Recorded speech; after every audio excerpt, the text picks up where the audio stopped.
अस्सलाम वालेकुम नाज़रीन, मैं अनवर काशिम मुमताज़ आपके सामने हाजिर हैं। इकनॉमिक सर्वे 2019-2020 आ गया है और ये बता रहा है कि अहदाफ जो हैं पूरे नहीं हो सकते और काफ़ी जगहों पे डिक्लाइन है। एग्रीकल्चर में ग्रोथ है लेकिन उसके अलावा जितने अहदाफ हैं वो पूरे नहीं हो सके, वो हासिल नहीं हो सके और ये एक तशवीशी अमल है क्योंकि जो भी एस्टिमेट किया गया था वो 2019 में जब किया गया था कि भाई ये अहदाफ आ जाएंगे एग्रीकल्चर सेक्टर में, इंडस्ट्री में, ये इन्वेस्टमेंट्स आएंगी, सर्विस सेक्टर में, ट्रेडिंग में, लेकिन वो नहीं हो सका। ऑल्दो हम रीज़न तो अभी कोविड को ही दे रहे हैं, लेकिन अगर हम उससे पहले की बात करें तो फरवरी में भी सूरत हाल से पहले भी सूरत हाल इतनी अच्छी नहीं थी। इकॉनमी स्ट्रगल कर रही थी, लोगों को लग रहा था कि जी ये अहदाफ नहीं हासिल हो सकेंगे जो हुकूमत ने सेट किए थे। उसमें सबसे बड़ा टैक्स रेवेन्यू टारगेट था जो कि 5.5 ट्रिलियन का टारगेट सेट किया गया था, जो कि लग रहा था कि नहीं हासिल हो सकेगा और वो नहीं हासिल हो सका और उसके बाद उसको रिवाइज़ करना पड़ा। अब जो है रेवेन्यू टारगेट फिर उसके बाद सेट किया गया है, वो 4.9 का सेट किया गया है। अभी भी लोगों के खदशात हैं कि ये हासिल नहीं हो सकता क्योंकि जो 4 महीने में जो इकॉनमी को इस वक्त मुश्किलात हैं उसके बाद ये नज़र नहीं आ रहा। लेकिन हम अपने पैनल ऑफ एक्सपर्ट से बात करेंगे, देखेंगे उनकी नज़र में क्या है। हमें ज्वाइन किया है आज अमानुल्लाह कासिम साहब ने और ये चेयरमैन हैं एप्टमा के। इनसे बात करते हैं कि इंडस्ट्री किस तरह बिहेव करने जा रही है, इंडस्ट्री में क्या इंसेंटिव गवर्नमेंट ने दिया है और गवर्नमेंट किस तरह इसको आगे लेके जाती है और बिजनेसमैन किस तरह देखता है कि ये आने वाले वक्त में इंडस्ट्री किस तरह रिस्पॉन्ड करेगी। अस्सलाम वालेकुम अमान साहब।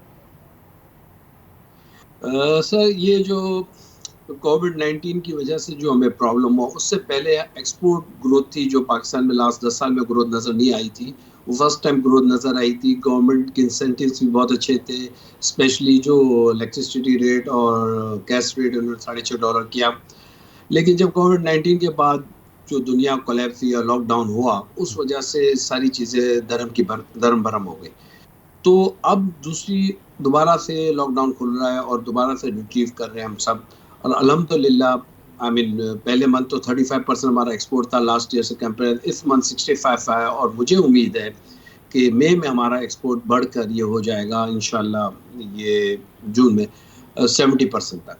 तो things are moving but slow, number 1। Number 2, दूसरा जो इम्पैक्ट हमें डर लग रहा है वो कोविड का पाकिस्तान में जो मसला नया शुरू हुआ है जिसमें काफ़ी लोग अफेक्टेड हो रहे हैं, उसका इम्पैक्ट क्या आएगा। तो गवर्नमेंट उसको देखेंगे 15 दिन में क्या होता है, किस तरफ जाता है, क्योंकि इसमें लेबर लोग नहीं आ सकेंगे, काफ़ी चीज़ें प्रॉब्लम नज़र आ रही हैं हमें। लेकिन दूसरी जो हमें कैश की जो शॉर्टेज हुई, क्योंकि जब ये कोविड आया तो बाहर से हमारी सब पेमेंटें रुक गई एक्सपोर्ट की और उस वजह से 90 डेज़ की जो पेमेंट थी उसको 180 डेज़ पे भी हमें डिफ़र करना पड़ा। तो गवर्नमेंट से हमारी रिक्वेस्ट थी, तो गवर्नमेंट एक रिक्वेस्ट, 2 रिक्वेस्ट हमारी मान ली। एक वेजेस में हमें गवर्नमेंट ने रिफाइनेंस दिया, नंबर 1। दूसरा इंटरेस्ट रेट को उन्होंने 13 से 8% बढ़ाया, जो एक काफ़ी बेहतर हुआ हमारे लिए। हमारी रिक्वेस्ट गवर्नमेंट से अब ये कि सेल टैक्स को 0 रेटेड दोबारा से अच्छा, कर दे। ये जो एक बात कही जाती है करंट अकाउंट डेफिसिट को कम किया गया था, लेकिन वो इंपोर्ट को रिस्ट्रिक्शन डाल के कम किया गया था, एक्सपोर्ट हमारी नहीं बढ़ी थी। तो ये इंडस्ट्री पे एक सवालिया निशान तो उठता है ना कि एक्सपोर्ट क्यों नहीं बढ़ी थी हमारी। मैं ये प्री कोविड 19 से बात कर रहा हूँ। सर, प्री कोविड हमारी एक्सपोर्ट ग्रोथ हुई थी, वॉल्यूम वाइज भी ग्रोथ हुई थी और अमाउंट वाइज भी ग्रोथ हुई थी। ये फिगर अगर आप चेक कर ले, फिगर 100% राइट है कि हमारी ग्रोथ हुई थी, एक्सपोर्ट की ग्रोथ हुई थी। 10 साल के बाद हमारी ग्रोथ नजर आई और गवर्नमेंट ने काफी इंसेंटिव दिया और हेल्प की हमें। और हमें तो अब भी उम्मीद है कि हम with in next 3 to 4 months उस पैमाने पर आ जाएंगे जो पहले लास्ट ईयर थे, मतलब 2019। लेकिन ये अब थिंग्स आर, मतलब मैंने कहा चीजें मूव हो रही है, लेकिन हमारी खुद की जो प्रॉब्लम जो शुरू हो गए हैं कि अभी हम जैसे कोविड में हमारी पीक अभी तक नहीं आई, तो हमें क्या ट्रैवलिंग अलाउ, मतलब दूसरी कंट्रीज हम कर सकेंगे, नंबर 1। दूसरी बात ये कि हमारी लेबर फोर्स कितनी अफेक्टेड होती है, ये चीज़ें हमें, तो मेरे ख्याल से गवर्नमेंट को बजट में भी with the time decision change करनी पड़ेंगी काफ़ी। ठीक है, तो आप ये कह रहे हैं कि अभी जो सूरत हाल है वो वाजे नहीं है। ये जो पेंडेमिक है इसकी सूरत हाल जैसे वाजे होगी तो गवर्नमेंट को इसको रिविजिट करना पड़ेगा, चीज़ों को चेंज करना पड़ेगा। जी, बहुत चेंज करना पड़ा, क्योंकि डे टू डे जैसे हम एक्सपेक्ट कर रहे थे कि इतनी जल्दी यूरोप खुलेगा नहीं। अच्छा, ये बात तो बिल्कुल सही है। वर्ल्ड बैंक जो है मॉडर्नाइजिंग ऑफ इंडस्ट्रीज की बात कर रहा है, तो ये इसको आप कैसे देखते हैं? क्या वर्ल्ड बैंक समझता है कि हमारी जो इंडस्ट्रियल सेटअप है वो पुराना हो गया, कन्वेंशनल है, वहाँ पे जो इंफ्रास्ट्रक्चर है उसको रिवैम्प होने की ज़रूरत है? सर रिवैम्प होने की हर वक्त जरूरत है। हमेशा आपको 5 साल के बाद मॉडर्नाइजेशन अपग्रेडिंग हर इंडस्ट्री को करनी पड़े, चाहे पाकिस्तान में, इंडिया में, कहीं भी हो। सही है। Number one. तो इस वक्त तो इंडस्ट्री जो चल रही है उसको सस्टेन करना है, उसको सर्वाइव करना है, ठीक। क्योंकि ये सर्वाइव बहुत टफ है। क्योंकि देखें ना, आपकी 3 महीने की प्रोडक्शन ऑलमोस्ट 30% रह गए, जी हाँ। तो आपकी तो वो तो बहुत बड़ा इम्पैक्ट आ रहा है ना। तो वो इम्पैक्ट को हमें निकलना, और ये 6 महीने साल में अगर हम निकल जाएं तो विल बी लकी। और ये मैंने कहा यूरोप बेहतर हुआ है, जो एक्सपेक्टेशन नहीं थी हमें ऑर्डर्स की। सही है। अमेरिका भी पैमाने पर नहीं आया जिस पैमाने हम चाहिए, लेकिन हमें लगता है कि उन्होंने लॉकडाउन अपना खोलना शुरू किया तो उससे चीजें मूव हो रही हैं, बेहतर हो रही है। ठीक है। लेकिन हमारा मसला हमें समझ में नहीं आ रहा क्या होगा। ठीक है। अच्छा, ये भी कहा जाता है कि एक सेक्टर है टेक्सटाइल का जो कि रजिस्टर्ड है, जो कि डॉक्यूमेंट है, फॉर्मल है, और एक सेक्टर ऐसा है जो इनफॉर्मल है और जो रजिस्टर्ड नहीं है। तो क्या एप्टमा इसको ऑन बोर्ड लाने के लिए कोई एफर्ट कर रही है? सर हमारी गवर्नमेंट से 2 चीजें, जब जीरो रेटिस हमें निकाला गया तो इन्होंने यही कहा था कि हम लोकल इंडस्ट्री को सेल टैक्स में लाना चाहते हैं। तो हमने उनको यही कहा सारे आदमियों को रजिस्टर कर, नॉन रजिस्टर तो खत्म कर दें। ठीक। लेकिन उन्होंने को खत्म नहीं। Number one.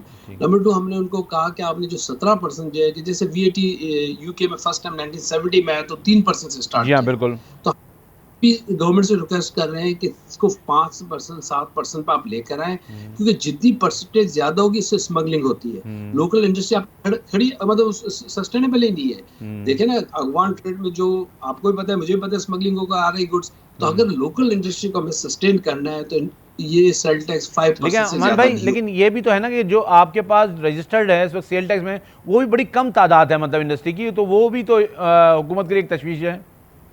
तो इसलिए मैं कहता हूँ कि जब आप 5% करेंगे तो लोग काफी इसके अंदर आ जाएंगे। ठीक है। देखिए, जब कम स्लोली ग्रेजुअली हर चीज होती है। अगर आप 3% करते तो काफी लोग आ चुके होते, फिर स्लोली नेक्स्ट 4%, फिर 6%, इस तरह किया जाता है। आप एकदम से 17% लेंगे तो आप करप्शन और स्मगलिंग 2 नंबर की जो सेटअप को शुरू करवा रहे हैं। ठीक। तो आप ये समझते हैं कि सेल टैक्स की रिडक्शन जो है लोगों को इनकरेज करेगी कि वो आके रजिस्टर करवाएं अपने आप को? और दूसरे देखें, अभी हमारा एक्सपोर्ट डाउन हो चुका है। सही है। हमें हमारी प्रोडक्शन भी है, हम सब मतलब जैसे डेनिम में मैं हूँ तो हम लोग जीन्स बना एक्सपोर्ट से सब कर रहे हैं। हम चाहते हैं हमें लोकल इंडस्ट्री मिल जाए। जैसे हमारा देखे लॉन कितना स्ट्रांग है जो वर्ल्ड ओवर बिकता है। तो इस तरह लोकल इंडस्ट्री को आप हेल्प करें, 5% पे ले आए, और आप इंपोर्ट को बैंड करते हैं। क्यों कपड़ा क्यों इंपोर्ट हमारा हो रहा है, हमारा यान क्यों हमें इंपोर्ट हो रहा है? हम खुद प्रोड्यूसर है, हमें तो लोकल लाना है। तो ये सारी चीजों पर गवर्नमेंट को बैंड लगाना चाहिए। ठीक है। ये एक्सपोर्ट करना, उसको डीटीआरई और गवर्नमेंट लेवरेज दे रही है, लेकिन लोकल कंजम्पशन तो होनी नहीं चाहिए इसकी। अच्छा, अगर आप ये देखें कि बांग्लादेश की जो इस वक्त टेक्सटाइल प्रोडक्ट है और पाकिस्तान की, उसमें एक डिफरेंस आ गया, वो आगे निकल गया, उसकी क्या बुनियादी वजह आप समझते हैं? सर उसकी काफी बुनियादी वजह, मतलब एक तो नहीं, मैंने मोटी मोटी पहले बता दूं कि वहाँ लेबर हमसे चीपर है, और गवर्नमेंट इंसेंटिव के साथ गवर्नमेंट आउट ऑफ द, मैं आपकी मतलब एक छोटी सी बात है कि वहाँ एम्बुलेंस और एक्सपोर्ट का कंटेनर के लिए रोड ट्रैफिक खाली कर देते हैं। अच्छा। यानी अगर एक्सपोर्ट का हो तो रोड खाली करनी पड़ती है, उसके साथ पुलिस गार्ड भी होती है। तो ये सब प्रोटेक्शन बहुत दी है उनको लेबर लॉस बहुत रिलैक्सेशन है। गवर्नमेंट रिबेट भी देती थी, गैस सस्ती दे दी, हर चीज दे रही थी। आज हमारी गवर्नमेंट दे रही है, लेकिन it's too late and too later. ठीक है। तो ये वजह हम कोशिश कर रहे हैं। हाँ ठीक है। तो कोई आप इंसेंटिव गवर्नमेंट से मांगना चाहते हैं? कोई आप समझते हैं कि इस वक्त जो है जैसे कंस्ट्रक्शन इंडस्ट्री को इंसेंटिव दिया है, इस तरह आप लोगों को कोई इंसेंटिव दें ताकि आपके जो लोग रजिस्टर्ड नहीं है वो ऑन बोर्ड आ सकें? हमारी पहली डिमांड है कि जीरो रेटेड को दोबारा बहाल करें, और अगर आपको सेल टैक्स डालना ही है तो 5% ले, लोकल एक्सपोर्ट सबको फॉर 5% ले। ठीक है। 70 टू मच। ठीक है। दूसरी टर्नओवर 1.5% है, उसको 1% कर दें, 0.5% कर दें, क्योंकि हमारे पास देखिए टर्नओवर टैक्स मेरा प्रॉफिट है।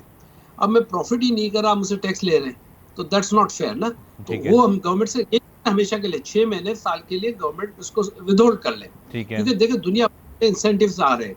और दूसरी आखिरी बात ये कि इंटरेस्ट रेट जो 8% है इसको 5% पर ले आए। लेकिन ये तो बहुत पहले ही बहुत रिड्यूस हो गया है सर। इस साल इस दफा तो 3 दफा तो गवर्नमेंट ने इसको स्लैश आउट किया है। रीजन में हम अभी तो सबसे एक्सपेंसिव है। इस रीजन में इंडिया में 5% है, 4.5% है। तो ये हम मोस्ट एक्सपेंसिव, हम कम्पिटेटिव। देखिए वियतनाम मेरे से आगे निकल गया, मेरे से बांग्लादेश आगे निकल गया, तो मैं उनसे कम्पीट करूंगा तो मैं सेम लेवल फील्ड पर खेलूंगा तो कर तो सकूंगा ना। आप प्रपोज देखिए, करेंगे 5% पे लेके आए इंटरेस्ट रेट को? हाँ जी, बिल्कुल पाँच बिल्कुल। परसेंट और सेल टैक्स को भी आप 5% प्रपोज कर रहे हैं, और आप कह रहे हैं जीरो रेटेड को जो है वो दोबारा रिस्टोर किया जाए। रेटेड करते तो नथिंग लाइक इट, अगर नहीं करते तो 5% ले। ठीक है, वरना आप कह रहे हैं जीरो रेट करें। लेकिन जी, ये जो ये कितने अरसे के लिए, मतलब आप क्या समझ रहे हैं कि ये कितने अरसे के लिए जीरो रेट होना चाहिए? और ये देखिए जीरो रेटेड आप, मैंने कहा वो तो आपने कर लिया। देखिए गवर्नमेंट ने मेरे ही पैसे लेकर मुझसे, एक्सपोर्टर की मैं बात कर रहा हूँ, सही। गवर्नमेंट ने एक्सपोर्टर से पहले सेल टैक्स कलेक्ट किया, फिर रिफंड किया। ठीक। तो इसमें हमने 6 महीने तक आपने पैसे इस्तेमाल किए, जबकि गवर्नमेंट ने हमें 72 आवर्स का कहा था। ठीक है। तो जब मेरे पैसे वापस करने तो आप मुझसे ले ही ना। हम्म। अच्छा, आपने लिया इसलिए कि आपने कहा कि लोकल जो टैक्स में 19-20 होता है, एक्सपोर्टर अपना माल लोकल में इस्तेमाल कर लेते हैं, तो फिर नहीं तो अक्रॉस द अच्छा, बोर्ड आप गवर्नमेंट ये कहती है कि हमने एक्सपर्टर्स को बहुत इंसेंटिव्स दिए लेकिन उन्होंने रिस्पॉन्ड नहीं किया। ये बात कितनी आप समझते हैं कि सच्चाई है इस बात में?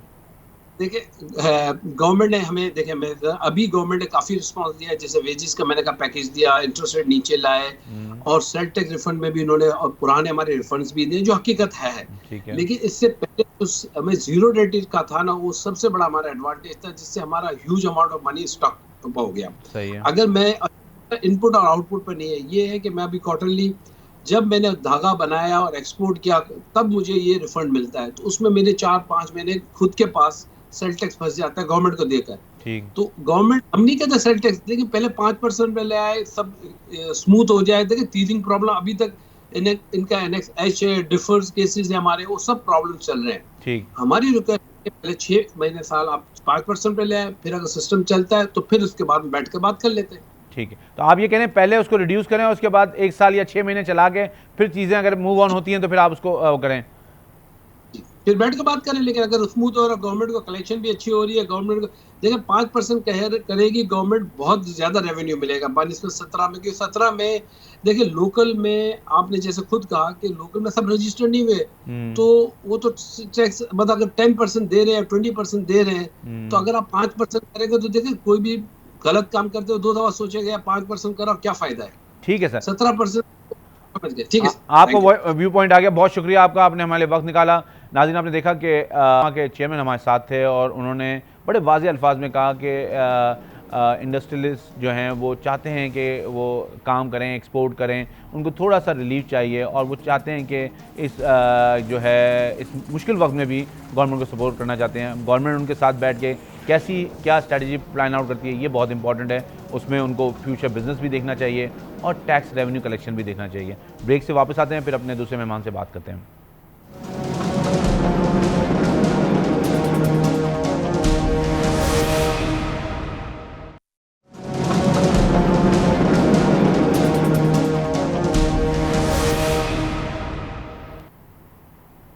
नाज़रीन, ब्रेक पे जाने से पहले हम बात कर रहे थे एप्टमा के चेयरमैन से, और हम वहाँ वो हमें बता रहे थे कि जो सूरत हाल है, जिस तरह इंडस्ट्रियल बिजनेसमैन सोच रहा है, वो सोच रहा है सपोर्ट करने को गवर्नमेंट को, ऑल्दो के आदाब पूरे नहीं हुए लेकिन वो फिर भी पॉजिटिव हैं। अब जो हमारे साथ इस वक्त मौजूद हैं काशिफ चौधरी साहब, ट्रेडर एसोसिएशन की नुमाइंदगी करते हैं, और इनसे बात करेंगे ट्रेडिंग एक्टिविटी में भी डिक्लाइन आया है इकोनॉमिक सर्वे में, और अब ये किस तरह बिज़नेस को लेके जाना चाहें। प्री कोविड और पोस्ट कोविड सूरत हाल जो है वो ट्रेडर्स को किस तरह अफेक्ट किया है। अस्सलाम वालेकुम काशिफ साहब। वालेकुम अस्सलाम व रहमतुल्लाह। बहुत शुक्रिया, आपने हमारे लिए वक्त निकाला। बस आपको पता है आज इकोनॉमिक सर्वे आ गया है, तो जो आदाब थे हुकूमत के वो पूरे नहीं हो सके। जी बिल्कुल ऐसा ही है। ठीक, तो अब इस सूरत हाल में ट्रेडर्स किस तरह देख रहे हैं, और ये जो एक कोविड-19 ने जो सूरत हाल और गमगीन कर दी है, तो अब आप कैसे देखते हैं कि बिजनेसेस आपके ट्रेड, क्योंकि आपको तो रोड पे काम करना है और आप तो बिल्कुल फ्रंट लाइन पे हैं, तो किस तरह ये बिजनेस को ऐसा आपके जहन में कोई स्ट्रैटेजी है, या आप हुकूमत से क्या डिमांड करते हैं कि हुकूमत किस तरह का इंसेंटिव या कोई प्रोग्राम लेके आए आप लोगों के लिए? देखिए, इस पे गुजारिश ये है कि कोविड-19 के आने से पहले भी जब बजट 2019 हुकूमत ने पेश किया जी, तो आलमी मालियाती इदारों की सख्त शराइत की वजह से बहुत सारे ऐसे टैक्सेस का नफाज और बहुत सी ऐसी पॉलिसियां बनाई गई कि जिसके नतीजे में आपको याद होगा कि हमने मुल्कगीर सतह पे एहतजाज किए, हमें मुल्कगीर सतह पर शटर डाउन करना पड़ा और फिर मुशीर ख़जाना के साथ मुज़ाकरात के बाद हमारे मामलात तय पाए और उसके नतीजे में मईशत ने और तजारती सरगर्मियों ने मुस्बत सिमत में आगे बढ़ना शुरू किया।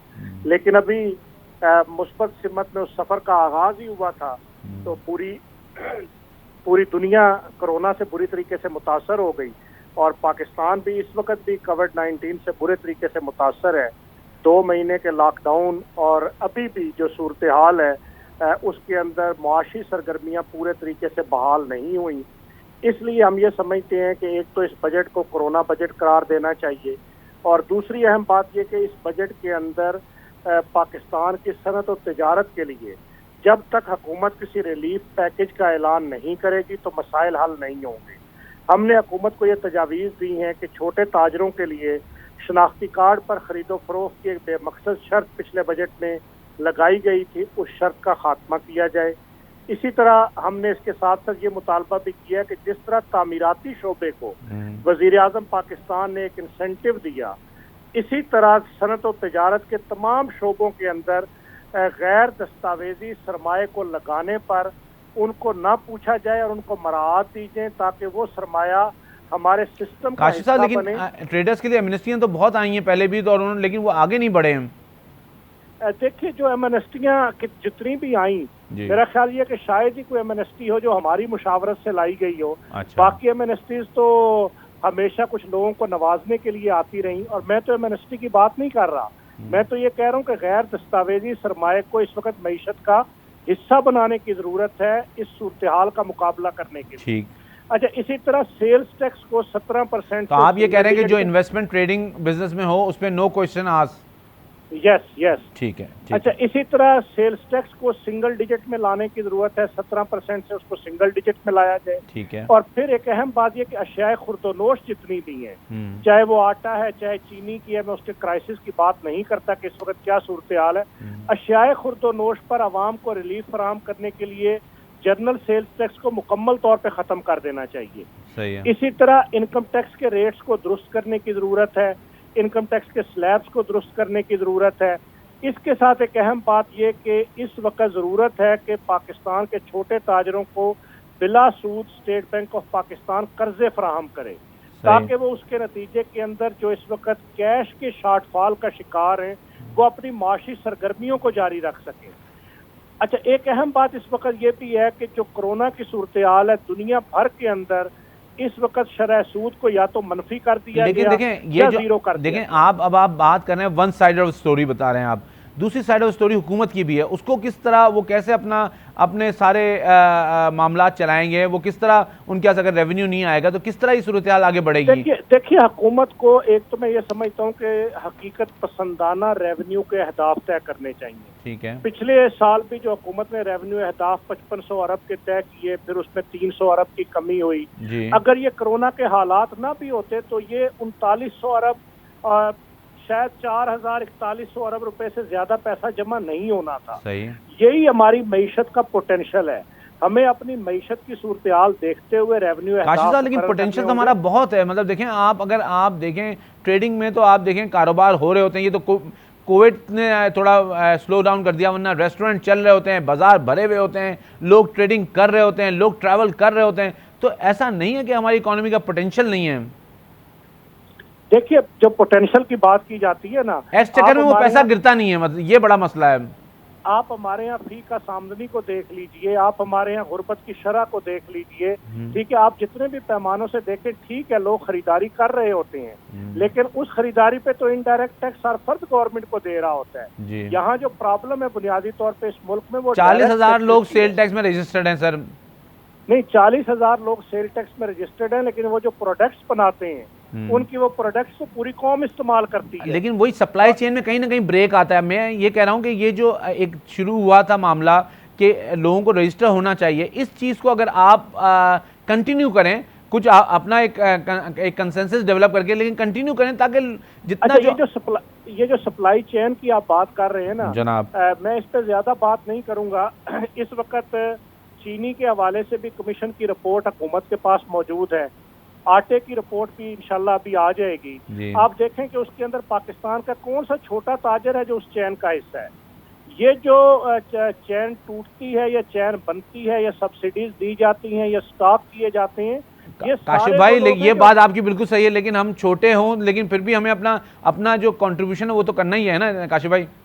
हम तो अपने कंट्रीब्यूशन के लिए तैयार हैं। हमने तो हुकूमत को ये कहा कि इस वक्त वो आपकी बात बड़े वाजे तौर पे आ गई कि आप ये कह रहे हैं कि नो क्वेश्चन आज हुकूमत को वही इंसेंटिव जैसे कंस्ट्रक्शन इंडस्ट्री को दिया गया है वो देना चाहिए। आप ये कह रहे हैं कि सेल टैक्स में कमी होनी चाहिए। आप ये कह रहे हैं कि इनकम टैक्स से स्लैब रेट्स कम होने चाहिए। आप ये कह रहे हैं कि फिक्स टैक्स ले आए पाकिस्तान के छोटे ताजरों के लिए, फिक्स टैक्स ले आए, ठीक है, ताकि हर फर्द कंट्रीब्यूट करे। और इस वक्त गवर्नमेंट को इंसेंटिव देने की जरूरत है, वरना मैं आपको बताऊं इस वक्त हजारों दुकानें और कारोबार बंद होने की तरफ जा रहे हैं जो इस वक्त सूरत हाल है। ठीक है, तो हमें बेरोजगारी टैक्स को आप सपोर्ट करेंगे और लोगों को रजिस्टर करवाएंगे। हम हुकूमत के साथ हर मुस्बत कदम में तावन के लिए तैयार हैं, लेकिन हुकूमत तो आगे बढ़े। ठीक है, बहुत शुक्रिया, आपका मौक़िफ़ आ गया। मेरे ख्याल में आपने बड़े वाज़ेह अंदाज़ दी कि जो ट्रेडर्स हैं उनके मसाइल बड़े गमगीन हैं। ऑल्दो वहाँ पे भी बहुत बड़ा गैप है फॉर्मल और इनफॉर्मल का, लेकिन फिर भी ये सूरत हाल जो है ये इसको हुकूमत को देना चाहिए। उन्होंने कहा कि एक इंसेंटिव आना चाहिए जहाँ पे इन्वेस्टमेंट के बारे में कोई सवाल नहीं किया जाए, टैक्स रेट्स को स्लैश आउट करना चाहिए। मेरे ख्याल में उनकी डिमांड है। और जो हम कल भी बात कर रहे थे वो लिक्विडिटी का इशू है, हर बिज़नेस के साथ लिक्विडिटी का इशू है। तो ये सूरत हाल है, हुकूमत को इसको मद्देनज़र रखना चाहिए और ट्रेडर्स के साथ बैठ के उनके लिए कोई पॉलिसी वज़ा करनी चाहिए। ब्रेक से वापस आते हैं और बात करते हैं अपने दूसरे एक्सपर्ट से, फिर देखते हैं कि वो टैक्स रेट के बारे में, टैक्स जो आने वाला टैक्स है उसके बारे में हमारे एक्सपर्ट क्या हमें बताते हैं।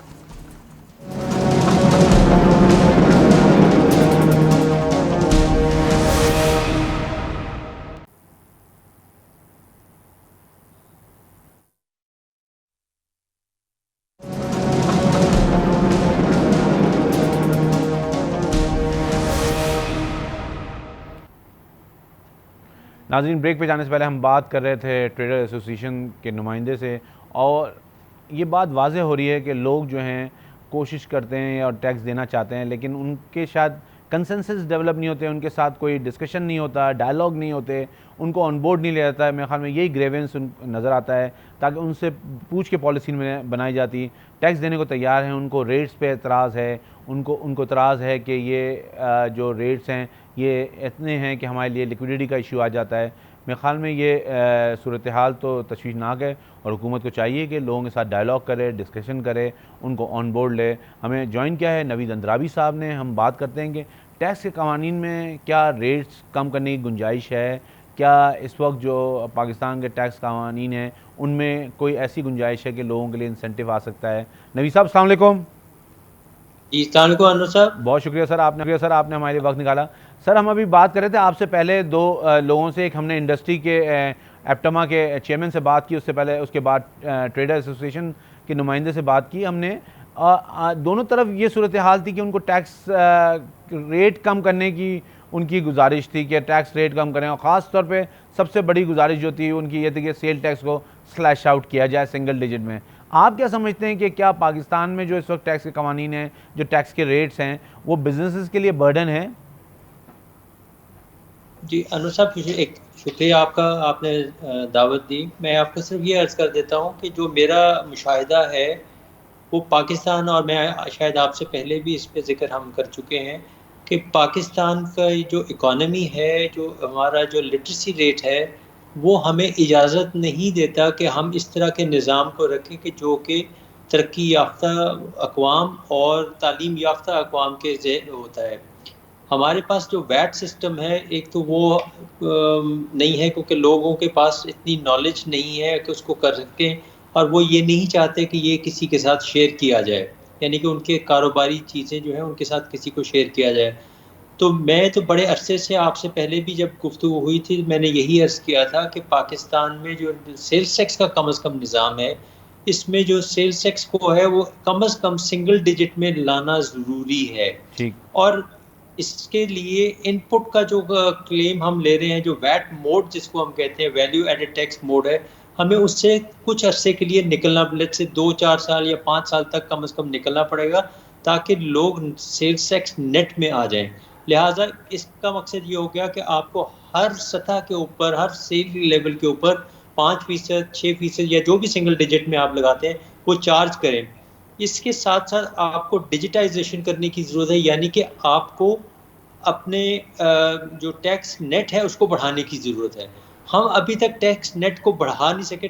गोशवारे आ जाना इनकम टैक्स के, वो डेफिनेटली टैक्स नेट बढ़ाने की बात नहीं करता, क्योंकि मेरी मुशाहिदे में है बहुत सारे लोग निल रिटर्न्स फाइल कर देते हैं और वो एटीएल की यानी कि जो एक्टिव टैक्स पेयर की जो लिस्ट है नहीं, उसको लेकिन वो नवीद साहब आपकी बात तो बिल्कुल वाज़ह है, लेकिन जो हमने देखा और जो हमने स्टडीज़ पढ़ी, जो रिसर्च पेपर्स आए, वो ये कहते थे कि वैट जो है ना उससे डॉक्यूमेंटेशन होगी, और ये पिछले 10 सालों से ज़्यादा अरसे पे ये रिसर्च पेपर्स हैं जिसमें डोनर एजेंसीज़ हैं, उन्होंने अपनी उनकी रिपोर्ट्स हैं कि जी वैट अगर आएगा तो पाकिस्तान में डॉक्यूमेंटेशन हो जाएगी, जो कि नहीं हुआ। मतलब जो हकीकत ग्राउंड रियलिटी है कि वो नहीं हुआ। तो अब अगर हम इसको अगर इससे डेविएट करते हैं तो ये डोनर एजेंसीज जो हैं, ख़ासतौर पे आईएमएफ है, वर्ल्ड बैंक है, ये किस तरह आपको अलाउ करेगा कि आप इससे डेविएट करें? देखिए, ये हमारा अलमिया है कि हम इस वक्त एक ऐसे क्रचेस में फंसे हुए हैं जहाँ पे आईएमएफ, वर्ल्ड बैंक हमें डिक्टेट करने की पोजीशन में आते हैं। मगर शायद ये एक अच्छा मौका अल्लाह ताला की तरफ से जो नेगेटिविटी आई है उसमें हम कर सकें। देखिए, हमें अपनी ग्राउंड रियलिटीज़ को देखना है। नंबर 1 एजुकेशन कम है। नंबर 2 हमें ये बढ़ाना है कि लोगों को इंसेंटिवाइज करना है कि आप क्यों टैक्स दें। मगर इस वक्त भी अगर आप हालत देख लें तो लोग जो हेल्थ सर्विसेज हैं वो किसी को मुयसर नहीं है। तो वाई शुड आई पे टैक्स, मैं क्यों टैक्स अदा करूं जबकि मुझे कोई फैसिलिटी मिल नहीं रही। सही। तो सबसे इम्पोर्टेंट चीज़ है जो ट्रस्ट ऑफ द स्टेट है, वो आप देखें, आपने पहले BISP में दिए, अब आप एहसास प्रोग्राम में देखें, मगर आपको ये नहीं पता कि वो कहाँ गए हैं जी। वो किसने ली, क्या वो एलिजिबल थे या नहीं थे। आपने एक सिस्टम के तहत दे दिया, मुझे यकीन है कि अच्छे तरीके से वो डिस्ट्रीब्यूट किए गए, लोगों का भला हुआ होगा। मगर हमारे पास जो सिस्टम है ग्राउंड रियलिटीज़ पे, वो ऐसा नहीं है कि हम हर चीज़ के ऊपर इत्तेफाक करें कि जनाब ये बिल्कुल सही हो रहा है, क्योंकि हमारे पास डॉक्यूमेंटेशन ऑफ इकोनॉमी नहीं है। सिर्फ एक चीज़ है हमारे पास, और वो है हमारे पास नेशनल टैक्स नंबर, जो कि हमारे पास सबसे ज़्यादा ऑथेंटिक है। हम उसी को, अगर अब हमने उसको NTN बना लिया, नेशनल टैक्स नंबर बना लिया, तो हम अगर उसको बेस बना के अगर हम इंसेंटिवाइज करें लोगों को कि वो टैक्स नेट में आए, किस तरह आप टैक्स जो फाइलर हो जाए उसका रेट कम हो जाए, जो नॉन फाइलर है वो खुद से कहे कि मैं आना चाहता हूँ, और फिर आप लोगों को दें कि जनाब अगर किसी के जो टैक्स फाइलर है उसके लिए रेट कम है, उसके लिए इंसेंटिव है, उसके लिए स्पेशल काउंटर्स हैं, उसके लिए कुछ भी हो सकता है। लेकिन नवीद साहब, ये 4 साल से देखें, चार साल हो गए सूरत हाल को, फाइलर और नॉन फाइलर की, और ये सूरत हाल हमारे और आपके सामने है, और इसमें जो है कोई पेशरफ नज़र नहीं आ रही। एक तो सबसे बड़ा मसला ये है कि ट्रांसपेरेंसी का इशू है। FBI हमसे शेयर पब्लिक की नहीं करता वो डॉक्यूमेंट कि कितने लोग नॉन फाइलर हैं जो फाइलर हुए इस साल, ऐसा कोई एवरेज वो नहीं दिया जाता। बस ये बताया जाता है इस साल सितंबर तक इतने रिटर्न फाइल हुए थे, इस साल इतने रिटर्न फाइल हो गए हैं, लेकिन कितने लोग नॉन फाइलर्स की कैटेगरी में इनका टैक्स कटा, ऐसी कोई मैपिंग या डेटा नहीं है। तो ये किस तरह ये डॉक्यूमेंटेशन की तरफ जाएंगे, क्योंकि ये अब वो दौर तो है नहीं मैनुअल दौर के आप सर्वे करवा रहे पूरे पाकिस्तान का। ये दौर आप इसका फ़ायदा उठाएं आर्टिफिशियल इंटेलिजेंस के ज़रिए, आप डेटा मैपिंग के ज़रिए, लेकिन वो उस तरफ जा नहीं रहे। देखिए, कुछ ना कुछ बातें कही हैं, कोई शायद यहाँ पे भी कार्टेल माफिया ना आ गया हो, मुझे मालूम नहीं है। मगर इसका हल सिर्फ जो आप बता रहे हैं वो यही है कि हम इसको डिजिटाइजेशन करें, जो मैपिंग है वो करें, ईज़ ऑफ डूइंग बिजनेस का इंसेंटिव दें, लोगों को फैसिलिटेट करें, और जो टैक्स नेट में आ जाए उसको फैसिलिटी ये हो कि उसका लेट्स से कि आपको कहें कि जी आप अगर आप इस साल टैक्स में आ जाते हैं तो हम आपको ऑडिट नहीं करेंगे, मगर आप इतनी कम से कम इतनी आमदनी दिखाएं। ये नहीं कि आप 4 लाख या नील इनकम के साथ गोशवारा जमा करा दें। तो आपको इंसेंटिवाइज करना पड़ेगा, लोगों को लेके आना पड़ेगा अपने टैक्स नेट में, ताकि टैक्स नेट आपका बढ़े। ठीक, लेकिन और जब तक आपने ऑडिट की बात की, तो ऑडिट आप क्या मतलब इससे तो ये चीज़ है ना कि FBI को थोड़ा स्पेस मिले कि वो नॉन फाइलर्स पे काम करे। अगर ऑडिट ही चलता रहेगा तो फिर FBI तो नॉन फाइलर्स पे काम नहीं कर सकेगा। देखिए अनवर साहब, मेरे मेरे नज़दीक इसके लिए ऑल्टरनेट एजेंसीज मौजूद हैं। ऐसी कोई बात नहीं, हमारे पास नादरा का जो डेटा अवेलेबल है हम उसको यूज़ करके लोगों को टैक्स नेट में ला सकते हैं। फिर हमारे पास एक ऐसा इदारा हमने बनाया हुआ है जो एफपीआर के अंडर काम कर रहा है, जिसको हम पाकिस्तान रेवेन्यू ऑटोमेशन लिमिटेड कहते हैं। उसके पास डेटा अवेलेबल है और वो क्यों नहीं एफपीआर के साथ शेयर करते, और क्यों नहीं वो एफपीआर उस डेटा को शेयर करके तो लोगों को टैक्स नेट में लाने की बात करते। तो ऐसी बात नहीं, फर्ज कीजिए आपसे पहले भी बात हुई थी, इमूवेबल प्रॉपर्टी की बाइंग सेलिंग के ऊपर टैक्स लगा हुआ है, तो हम क्या उसको यूज करके हमने देखा कि लोग नेट में है कि नहीं है, क्या उसकी गोशवारे में जिस जो टैक्स जमा हो गया है उसके बाद कोई बात ऐसी है सर? कि ये तो 1990-91 की कहानी है, जब आया था ये विद होल्डिंग का रिजीम आई थी, तो कहा ये कहता है कि डॉक्यूमेंटेशन की तरफ ये एक कदम है, और वो कदम आज तक उठ नहीं सका। वो कदम इसलिए नहीं उठ सका कि हमने इस सारे सिस्टम को रेवेन्यू जनरेशन की तरफ लगा दिया, ब्रॉडनिंग ऑफ टैक्स बेस की तरफ नहीं लगा दिया। हम खामोशी से करते रहते हैं। हमने खुद देखा है, आप भी इसका मुशाहिदा हुआ होगा कि यार टैक्स वाले कहते थे फलानी सेक्शन की जो डिडक्शन है वो मेरे पास आएगी और फलानी सेक्शन की डिडक्शन जो है वो फलां के पास जाएगी, लिहाजा उसको छोड़ दो और इसको पकड़ लो। सही है। तो ये हमने इसको यूज किया है as a tool for revenue generation, आज भी यही हो रहा है। सही, लेकिन ये बेसिकली पॉलिसीज के इश्यूज है ना। मैं मतलब फील्ड ऑफिसर का तो इसमें कोई रोल नहीं है, उसको तो जिस तरह की पॉलिसी दी जाएगी, उसको जिस तरह की इंस्ट्रक्शन दी जाएगी वो तो फॉलो करेगा। फील्ड ऑफिसर के पास एक ही इस वक्त आज भी, हालांकि वो कोरोना में सैटरडे भी काम कर रहे हैं, वो सिर्फ इस एक काम के ऊपर हैं कि हमने किस तरह अपना हदफ मुकर्रर जो हुआ है उनके लिए, चाहे रिवाइज ही हुआ हो, उसको कैसे हमने अचीव करना है। और जब तक मैं वो अचीव नहीं करूंगा तो मेरी गुडविल नहीं बनेगी, मैं अच्छा ऑफिसर नहीं होऊंगा। हमारे पास एक ही पैमाना है कि अच्छा ऑफिसर कौन है। सही है। वो जो अपना टारगेट पूरा कर ले। ठीक है। अब इस वक्त इस साल इन्होंने 4.9 ट्रिलियन का टारगेट सेट किया है, आपको नजर आ रहा है कि ये अचीवेबल है? अगर इसके ऊपर भी अगर बात ना की जाए तो मुनासिब है। ये जो चीज़ें सामने नज़र आती हैं वो तो सामने नज़र हैं। अब 4.9 ट्रिलियन कोविड के साथ और जो हमारी इकोनॉमी का हाल है, आई डोंट फोरसी इट। ठीक है। और आप ये कोई ऐसा टैक्स, इनकम टैक्स में कोई रेट आप प्रपोज कर रहे हैं कि कोई रिशफल होना चाहिए या रिडक्शन होनी चाहिए?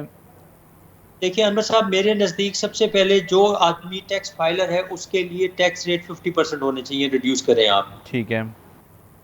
ताकि आप उसके ऊपर एक बर्डन डाल दें। मैंने आपसे पहले भी अर्ज किया था, एक ही ट्रांजैक्शन मतलब एक ही आदमी के ऊपर मल्टीपल ट्रांजैक्शंस के ऊपर टैक्स लग जाता है। वो बच्चा स्कूल जाए तो यानी कि हम एक्सपेंस के ऊपर टैक्स कलेक्शन कर रहे हैं, ना कि हम आमदनी के ऊपर कर रहे हैं। तो आमदनी भी जो भी, और उसकी आमदनी को क्या हमने टैप किया है या नहीं किया। बहुत सारे लोग जो हैं वो इस एक्सपेंस टैक्स के वो जान छुड़ाते हैं कि ये चलो कट गया, जान छुटे, मेरा नाम कहीं। तो आप ये कह रहे हैं कि हर आमदनी पे टैक्स नहीं होना, मतलब उसके अगर वो टैक्स में है तो उसको फिर हर जगह टैक्स नहीं देना हो? जी देखिए, उसके ऊपर आप नजर रखें कि वो किस तरह टैक्स अदा कर रहा है। ठीक है। उसकी आमदनी मैपिंग करें। देखिए उस खर्चे के हवाले से जब आपके पास एक खर्चा आ गया कि एक आदमी ने बच्चे की फीस इतनी दी है, फॉरेन ट्रेवल पे इतना लिया है, घर का खरीदा है इतना किया, गाड़ी खरीदी इतना किया, तो आप उसकी देखें कि क्या उसके पास इतने रिसोर्सेज हैं कि नहीं है।